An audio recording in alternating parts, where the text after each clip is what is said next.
hanggang sa nabasa ng kanyang luha yung paa ng Panginoon. At nung nabasa po ng kanyang luha yung paa ng Panginoon, ang kanya naman pong buhok ang pinampunas niya doon sa paa ng ating Panginoon Jesus. Hindi po ito si Maria na kapatid ni Lazaro na nagbuha sa kanya ng pabango. Iba po ito Mary na ito. Dinescribe po na ito ni si Maria na isang babaeng makasalanan. Okay? Sabi po dito sa ating inawit, sumasama, nag-aandog sa ngalan mo, pagkat sa'yo ay nadama ang pagmamahal ng Ama. Ito pong babaeng makasalanan, naramdaman po niya ang pagmamahal ng Panginoong Hesus at ang pagpapatawad sa lahat ng kanyang pagkakasala. Kaya po ang naging reaksyon niya, naging response niya ng pagmamahal ng Panginoon sa kanya, ay pag pinasa niyo po yung Luke chapter 7, verse 47, meron pong illustration na ginamit doon. Ang illustration po na ginamit doon ay yung daw pong dalawang taong nangutang at hindi na pinagbayad nung inutangan. Sino daw po ang labis na magmamahal yung sa taong nagpautang na hindi na sila pinabayad? Yung pong malaki yung utang o yung maliit yung utang? Yung nautang ng malaki. Kung halimbawa, nangutang ka ng 1 milyon, hindi na pinabayad, baka araw-araw, baka mamahalin mo talaga yung tao na yun o kaya ay tatanawin mo na napakalaking utang na loob sa kanya. Or else kaya, meron ng bagay na hindi pera yung pinautang sa'yo, ginawa ka ng isang mabuting bagay na hindi mo makakalimutan sa buong buhay mo. O kaya, napingit ka sa kamatayan, pero naisalba ka ng tao na yun, baka mamahalin mo yung tao na yun. Tama ba? Pero sa Panginoon po, minsan, hindi po ganito yung nagiging response natin. Pero kung tutuusin, higit pa po pa sa pagsalba ng buhay, yung ginawa sa atin ng Panginoon.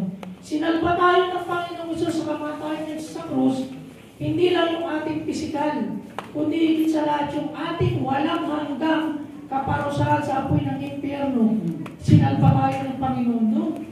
Hindi lang na tayo basta binuhay, kundi sinalba tayo ng Panginoon sa walang katapusang pagdurusa, paghihirap sa apoy ng impyerno. Wala pong katapusan yun, walang hanggan yun. Iyon yung ginawa sa atin ng Panginoon. Kaya po itong babae na makasalanan, gayon na lang yung kanyang response, gayon na lang yung kanyang ginawa sa Panginoong Hesus, sapagkat naramdaman niya yung buong pagpapatawad ng Panginoon. Pinatawad siya, hindi lang sa ilang piraso ng kanyang kasalanan, kundi lahat ng kanyang pagkakasala ay pinatawad ng Panginoon. Sabi niya dito, kaya sinasabi ko sa iyo na ang malaking pagmamahal na ipinakita niya sa akin ay nagpapatunay na pinatawad na ang marami niyang kasalanan. So yun yung patunay na naramdaman ng babae na pinatawad na siya ng Panginoon sa lahat ng kanyang pagkakasala. Kaya ang ginawa niya, umiyak siya sa paanan ng Panginoon Hesus. Hindi po ito yung iyak na drama. Talagang lumuha siya sapagkat naramdaman niya yung pagpapatawad at pagmamahal ng Panginoon. Hanggang nabasa yung paa ng ating Panginoon Hesus. At nung nabasa, yung kanya pong sariling buhok, yung pinampunas niya. At the same time, nilagyan niya po ng pabango ang ating Panginoon Hesus. Kaya po sa umagang ito pong ginagawa po natin sa totoo lang. Hindi po tayo dapat sumamba sa Panginoon. Pero dahil sa ginawa ng Panginoong Hesus sa krus ng Kalbaryo, naging karapat-dapat tayo sa kanyang harapan.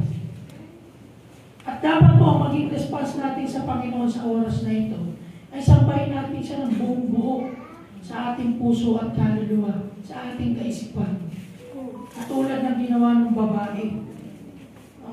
Nagpuri siya, sinamba niya ang Panginoon, nagpakumbaba siya sa langit ng Panginoon, sapagkat guys niyang ipadama sa Panginoon, ibalik sa Panginoon yung pagmamahal at pagpapatawad na ginawa ng Panginoon sa atin. Mga kapatid, sabi po kanina nung isang nagsalita, 2025 na. No? Yung buong isang taon natin ng 2024, kamusta ang ating pagsamba, paglilingkod at pagmamahal natin sa Panginoon? Kung nakita po natin nung nakaraang 2024 ay parang napakababaw ng pagmamahal natin sa Panginoon. Paglilingkod natin sa Panginoon. Sana po ngayong 2025, no? Baguhin na po natin. Mag-increase, mag-level up ang pagsunod, paglilingkod at pagsamba natin sa Panginoon. Meron po akong ginagawang bagong outline niya ng message. Yung we are isolated o separated tayo sa Panginoon. Hiwalay tayo. Wala tayong nagagawa sa Panginoon. Sa totoo lang po, tayo po hiwalay sa Panginoon at wala tayong pag-asa. Pero dahil sa kabutihan at kabaitan ng Panginoon, pagmamahal sa atin ng Panginoon, hindi na tayo hiwalay sa Panginoon.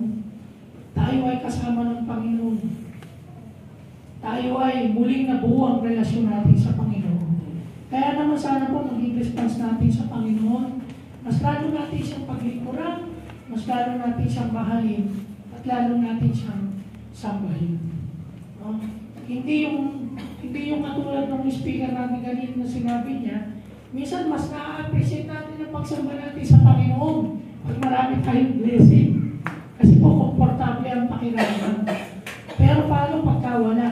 Sinasamba pa na ba natin ang Panginoon? Pinupuri pa ba natin ang Panginoon? And this time, ano man ang ating naging karanasan, ano man ang ating naging situation, sa ganitong pagkakataon ng ating pagsamba, sambahin natin siya ng totoo sa ating mga puso. Whether ano man ang situation natin ngayon, ano man ang kalagayan mo ngayon, ano man ang meron ka ngayon, dapat na sambahin ng Panginoon sapagkat siya'y namatay para sa iyo. At muli siyang nabuhay para muli siyang bumalik para sa iyo. At muli tayong kuhain at isama sa Kanya. Patuloy po natin siyang sambahin. Ulitin po natin yung through it all.